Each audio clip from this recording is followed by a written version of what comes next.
નમસ્કાર વિદ્યાર્થી મિત્રો. આજે આપણે ધોરણ 9 પ્રકરણ 2 બહુપદીઓ એનો સ્વાધ્યાય 2.3 એનો ચોથો દાખલો જોઈશું. અવયવ પાડો. અવયવ તો એમાં પહેલો દાખલો 12x² ઓછા 7x વત્તા 1. આના આપણે અવયવ પાડવાના છે. તો અવયવ પાડવા માટે સૌપ્રથમ શું કરીશું આપણે? તો પહેલું પદ હોય એનો સહગુણક અને છેલ્લું અચળ પદ એનો ગુણાકાર કરીશું રૂપમાં 12 ગુણ્યા 1. તો 12 ગુણ્યા 1 કેટલા થશે? 12 એકા 12. તો 12 જે જવાબ મળ્યો એટલે કે 12 મળ્યા એના આપણે એવા બે અવયવ પાડીશું કે જેનો સરવાળો બાદબાકી એટલે કે જે અવયવ આપણને મળશે, જે અવયવ આપણે પાડીશું એનો સરવાળો બાદબાકી કેટલો થવો જોઈએ? -7 થવો જોઈએ. હવે 12 ની વાત કરીએ તો 12 ના તો કેટલા કેટલા અવયવ જો 12 એકા 12 આ બે અવયવ પણ થાય, 6 દુ 12 આ પણ થાય અવયવ, પછી બીજો 4 તરી 12 આ પણ થશે. પણ આમાંથી આપણે એવા અવયવ લેવાના કે જેનો સરવાળો બાદબાકી કેવો થવો જોઈએ? -7 એટલે વચ્ચેવાળા પદ જેટલો થવો જોઈએ અને ગુણાકાર 12 થવો જોઈએ. તો અહીંયા આપણે જો 12 એકા સરવાળો કેટલો થઈ જાય આનો? સરવાળો કાં તો બાદબાકી સરવાળો થાય આનો 13 અને ગુણાકાર થાય આનો સરવાળો થાય 13 અને બાદબાકી થાય 11. બીજાનું જોઈએ તો સરવાળો થાય 8, બાદબાકી થશે 4. આનું જ વાત કરીએ તો સરવાળો 7 થઈ જાય. બરાબર? તો આપણે 7 થાય પણ આપણે -7 જોઈએ એના માટે પછી કરીએ એટલે આપણને અવયવ મળી ગયું કે 4 અને 3. એટલે 12 ના કયા બે અવયવ થશે? 4 અને 3. હવે આપણે -7 જોઈએ તો શું કરીશું? બંને આગળ આપણે માઇનસની નિશાની મૂકી દઈશું. કારણ કે આપણને ખબર છે બંને માઇનસ હોય કે બંને પ્લસ હોય તો શું થાય? સરવાળો થાય. નિશાની પણ આવશે મોટાની. બંને અલગ અલગ નિશાની હોય તો બાદબાકી થાય. બાદબાકી નિશાની આવશે મોટાની. અહીંયા બંને સરખી નિશાની જોઈએ. -4 -3 એટલે શું થવાનું? સરવાળો થવાનો. 4 ને 3 7. નિશાની મોટાની એટલે -4 નિશાની માઇનસ આવશે. એટલે આનો સરવાળો કેટલો થઈ જાય? -7 થઈ જાય. અને ગુણાકારની વાત કરીએ તો 4 ગુણ્યા 3 12 ઓછા ઓછા વત્તા એટલે +12 ગુણાકાર થઈ. ઇન શોર્ટ આપણે પહેલું પદ એનો સહગુણક અને છેલ્લું અચળ પદ એનો ગુણાકાર કરવા તો જે સંખ્યા મળે એના આપણે શું કરવાના? બે અવયવ કરવાના. એ બે અવયવનો સરવાળો કાં તો બાદબાકી વચ્ચેવાળા પદ જેટલું થવું જોઈએ. તો અહીંયા -4 અને -3 બહારના બે અવયવ મળ્યા પછી એનો સરવાળો વચ્ચેવાળા એટલે કે -7 જેટલો થાય છે. હવે શું કરીશું આપણે? તો કે આ જે બે અવયવ મળે એને આપણો જે ચલ હોય એ x હતો, તો જે ચલ હોય એની જોડે ગુણી દેવાનું. એની જોડે ગુણી દીધા અને એને વચ્ચેવાળા પદની જગ્યાએ મૂકવાના. એટલે -7x ની જગ્યાએ આ બે પદ આપણે મૂકી દેવાનું. તો -7 ની જગ્યાએ આપણે મૂકીશું -4x -3x. -4x અને -3x મૂકીશું. બાકી બધું એઝ ઇટ ઇઝ મૂકવાનું છે. તો અહીંયા બાકી શું રહ્યું હતું? 12x². 12x². સરખું લખીશું આપણે 12x² અને છેલ્લે હતું વત્તા. ઓકે, આ કામ આપણું હતું. હવે અહીંયા શું કરીશું? બેની જોડ બનાવીશું. આ બેની જોડ અને એમાંથી આપણે કોમન કરવાનું. બરાબર? પહેલા બેમાંથી કોમન શું દેખાય છે આપણને? તો 4. અહીંયા જો 12 માં જોઈએ તો 4 ગુણ્યા 3 4 તરી 12 એટલે 4 ખરો. અહીંયા 4 એટલે 4 કોમન નીકળશે એક તો. અહીંયા માટે 4 કોમન નીકળશે. બીજું શું કોમન દેખાય છે? તો અહીંયા x છે, અહીંયા x છે એટલે 4x કોમન નીકળશે. 4x કોમન નીકળશે. પહેલામાં શું રહેશે? તો આપણી જોડે 12x² હતો ઓછા 4x હતો. આ રકમ કરીએ આપણે તો આના 4 ગુણ્યા 3 ગુણ્યા x કેવા છે? x² એટલે ઓછા 4 ગુણ્યા x. આપણે કોમન શું કરી લીધું? 4 અને x બંનેમાંથી કોમન કરી લીધું. પહેલા પદમાં શું રહ્યું? 3x રહ્યા. એટલે અહીંયા શું રહેશે? 3x. અને આ સાઈડે કશું ના રહ્યું એટલે 1 રહેશે. કશું ના રહે એટલે 1 મૂકવાનું આપણે. અહીંયા 1 રહેશે. ઓકે, હવે બીજા બે પદની જોડ લઈએ આપણે. આ પેર લઈશું આપણે. અહીંયા શું કોમન દેખાય? કશું કોમન દેખાતું નથી. પણ આપણે શું કરવાનું? અહીંયા જે મળ્યું ને આપણને એ જ આપણે આ જગ્યાએ લાવવાનું. હવે જો આ બંનેમાં ફરક શું દેખાય છે? એ બંને સરખા જ છે, પણ ખાલી નિશાનીનો ફરક આપણને દેખાય. એટલે પ્લસનું માઇનસ, માઇનસનું પ્લસ કરવાનું. આ પ્લસનું માઇનસ અને માઇનસનું પ્લસ કરવું હોય તો શું કરવું પડે? માઇનસ કોમન કરી લેવાનું. એટલે -1 આપણે અહીંયાથી આ બંનેમાંથી કોમન કરીશું. -1 કોમન કરીએ તો શું રહેશે? -1 કોમન કરીશું તો પહેલામાં શું રહેશે? માઇનસની જગ્યાએ પ્લસ થઈ જાય, એટલે +3x થઈ જશે. બીજામાં પ્લસની જગ્યાએ -1 થઈ જશે. ઓકે, હવે આગળ જોઈએ તો હવે આગળ શું થશે? તો આખામાંથી આમાંથી 3x - 1 અને અહીંયાથી 3x - 1 આપણે કોમન લઈ લઈશું. તો માટે 3x - 1 આપણે કોમન લીધું. તો પહેલામાં શું રહ્યું? 4x રહ્યા. તો પહેલામાં રહ્યું 4x, બીજામાં રહ્યું -1. આ થઈ ગયા આપણા 12x² - 7x + 1 ના અવયવ. એ જ પ્રમાણે બીજો દાખલો 2x² + 7x + 3 ના આપણે અવયવ પાડવાના. તો પેલું સ્ટેપ આપણું શું?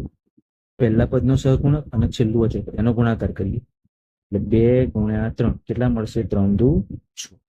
હવે 6 ના આપણે એવા બે ભાગ કરીશું, 6 ના એવા બે ભાગ કરીશું કે આપણને 7 મળે. તો જો 6 ના અવયવ આપણે પાડીશું, 3 દુ 6 થાય, 6 × 1 = 6 થાય. બરાબર.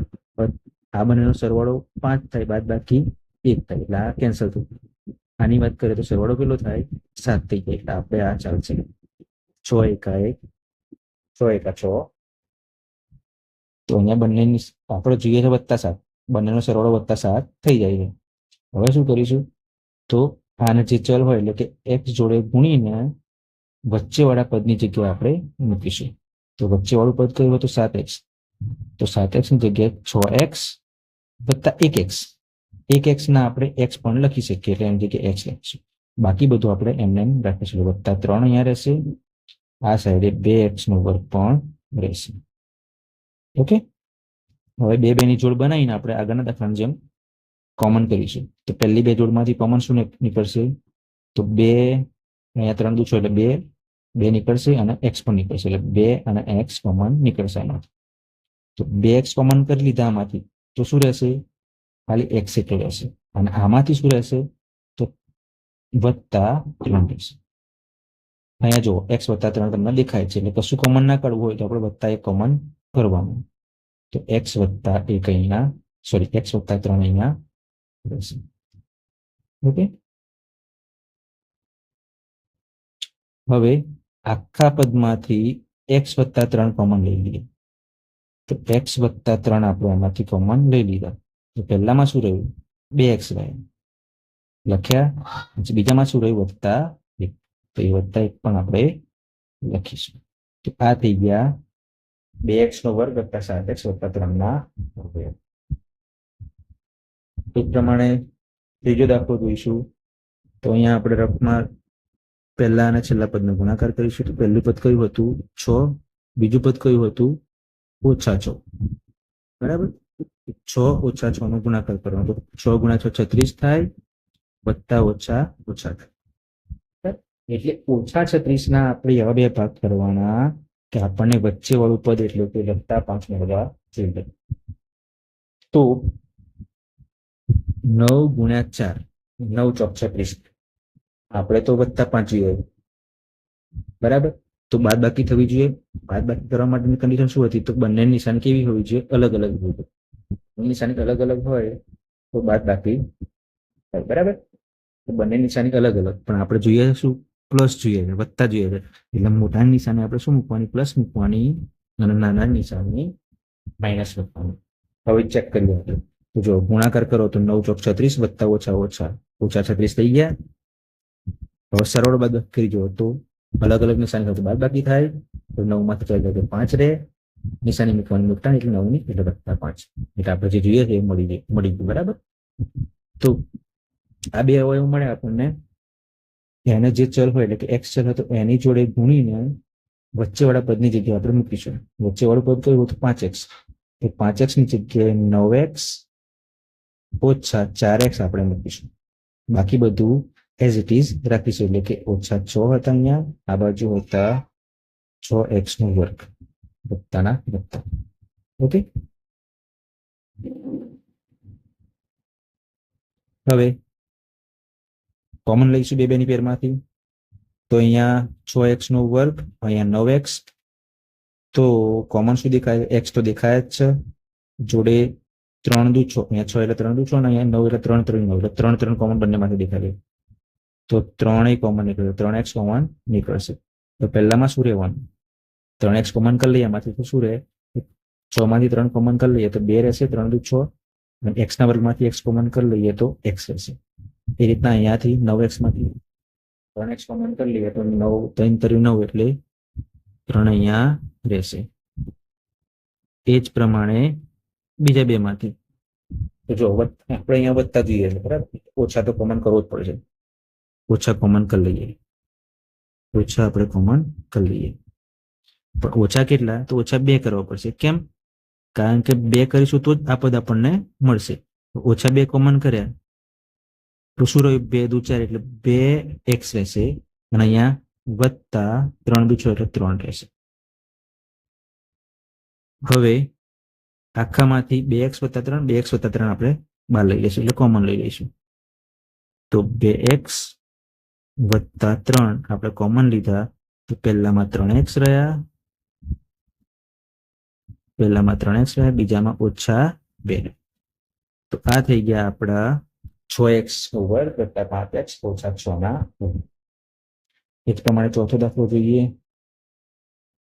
તો અહીંયા 3x નો વર્ગ ઓછા x ઓછા 4. તો પહેલાના છેલ્લાનો ગુણાકાર કરીએ. 3 ગુણ્યા ઓછા 4 તો કેટલા મળશે આપણને? 4 તરી 12 ઓછા 12. ઓછા 12 ના આપણે એવા બે લઈશું કે વચ્ચે વાળું બદલે કે ઓછા 1 મળવા જોઈએ. તો 4 તરી 12 આપણે ઓછા જોઈએ એટલે મોટાની નિશાની આગળ, મોટા આગળ ઓછાની નિશાની કરીશું. ઓછા જોતા હોય તો મોટાની આગળ ઓછા કરવાના, વત્તા જોતા હોય તો મોટાની આગળ વત્તા કરીશું, આના વત્તા લઈશું. બંનેના x જોડે ગુણીના વચ્ચેવાળા પદની જગ્યાએ મૂકી દઈશું. તો વચ્ચેવાળા પદ અહીંયા મૂકીશું આપણે ઓછા 4x વત્તા 3x. બાકી બધું એમને મૂકીશું ઓછા 4. આ સાઈડે હોય તો 3x નો વર્ગ, 3x નો વર્ગ, બરાબર. બે બેની પેરમાંથી આપણે કોમન લઈશું. તો પહેલા બે માંથી કોમન શું નીકળે છે? ખાલી x જ નીકળશે, બરાબર. તો પહેલા બે માંથી આપણે x કોમન લીધો. તો પહેલા બે માંથી x કોમન લીધો તો આમાં શું રહ્યું? તો 3 રહ્યા અને બીજો x રહ્યો. એ રીતે અહીંયાથી આપણે x કોમન લીધું તો શું રહ્યું? -4 રહેશે. તો જો 3x ઓછા 4 દેખાય તો આપણે વત્તા 1 કોમન લઈ લઈશું. 3x ઓછા 4. કોઈ પણ રીતે આપણે આ બંને પદ સરખા કરવાના અને એને આપણે અહીંયા કોમન લઈશું. તો 3x ઓછા 4 ને આપણે કોમન લીધા તો આમાં શું રહ્યું? x. આ પદમાં શું રહ્યું? વત્તા 1. તો આ થઈ ગયા ઉભરેવો. એટલે કે 3x નો વર્ગ વત્તા x ઓછા 4 ના વર્ગ કયા થાય? 3x વત્તા 4 અને x વત્તા 1.